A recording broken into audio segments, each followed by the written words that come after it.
وشو؟ واحدة كاتبة ليش رهف اختارت تعيش مع ابوك. انتوا شوفوا كلكم اخترتوا امي. اخليه يروح لحاله؟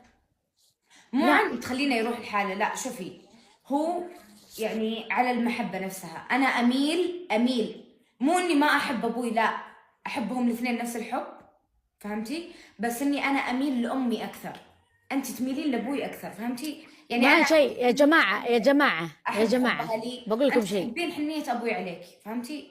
أبوي جدا حنون، أمي جدا حنونة طيبة. فالسبب ان رهف راحت، رهف تميل لابوي وانا اميل لامي، فهمتوا؟ يعني ما من انه انا نونو ناشبه في امي طول الوقت معاها، رهف نفس الشيء طول الوقت مع ابوي، حتى المسجد تروح تصلي معه، فهمتوا؟ من يومها صغيره، ترى مو من يوم كبر، لا، من يومها صغيره وهي مع ابوي طول الوقت، وانا مع امي طول الوقت، ما فارقتها.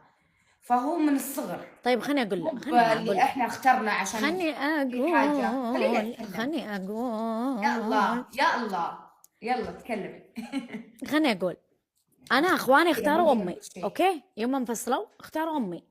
اخلي ابوي يروح لا اب، لا ام، لا اخوانه مو موجودين. انا قاعده وين اقول مو عن يروح؟ طيب اختيار.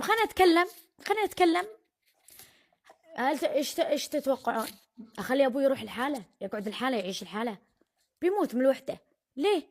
ابوي. فانا قلت بس برضو مد كنتوا امي اي لاف قريبين يو قريبين حبيبي، منه. انا مره احبك. دقيقه قلبه. قلت انا مره احبك وانت امي، لكن معلش انا بروح مع ابوي، ماني مخليته لحاله، اوكي؟ وكان وقتها ابوي متقاعد، يعني قالت امي كيف بتعيشين معه؟ ابوش متقاعد، كيف بيصرف عليش؟ باقي انا ادرس. قالت كيف بيصرف عليش؟ قلت ربي بزينه، لا ما لا في لا مشكله. لا، ترى واحنا كبار، يعني انا تقريبا يوم تخرجت تخرجتي انا من الثانوي. كان ادري، بس كان باقي لي سنه.